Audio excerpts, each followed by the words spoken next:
Hello everybody. మైసూర్లో మన తెలుగు వాళ్ళకి నచ్చేటట్టు non veg దొరకదేమో అని అనుకున్నాను కానీ ఈ ప్లేస్కి వెళ్ళిన తర్వాత అయితే నా ఒపీనియన్ మార్చుకున్నాను. అదే తెగ్గు మెస్ అనమాట. ఇదైతే ఒక మహారాష్ట్రియన్ ఫ్యామిలీ స్టార్ట్ చేశారంట 1970స్లో. అది కూడా సో మీరు మైసూర్ గురించి వెతికే ప్లేసెస్లో మస్ట్ విజిట్స్లో ఇది చూపించదు కానీ ఇదైతే మస్ట్ విజిట్ ప్లేస్ అనే చెప్తాను నేను.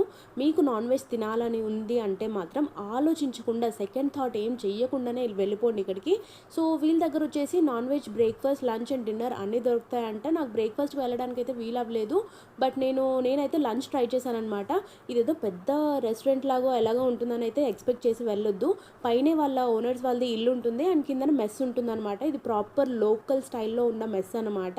అండ్ హార్డ్లీ చూసుకుంటే ఒక 20 మెంబర్స్ సరిపోయేంత ప్లేస్ ఉంటుంది అంతే. అండ్ వీళ్ళ మెనూలో అయితే అన్ని నాన్ వెజ్ ఐటమ్సే ఉంటాయన్నమాట. సో నాకు అక్కడ పక్కనున్న వాళ్ళు సజెస్ట్ చేస్తే అయితే నేను ఘీ రైస్ను పెప్పర్ చికెన్ తీసుకున్నాను అనమాట. సో నాకు వీళ్ళ దగ్గర నచ్చిన ఇంకొక థింగ్ ఏంటి అంటే వీళ్ళ దగ్గర హాఫ్ అండ్ ఫుల్ ఆప్షన్స్ కూడా ఉన్నాయి. సో ఇన్ కేస్ సింగిల్గా వెళ్ళారు అని అంటే మాత్రం హాఫ్ తీసుకోవచ్చు. అండ్ ఆ హాఫ్ రైస్ పర్ఫెక్ట్గా ఒక 1 పర్సన్కి అయితే ఈజీగా సరిపోతుంది. అండ్ వీళ్ళ ప్రైజెస్ కూడా చాలా రీజనబుల్ ఉంటాయి అనమాట. నాకైతే ఘీ రైస్ 80 రూపీస్ పడింది and pepper chicken half 100 rupees పడింది.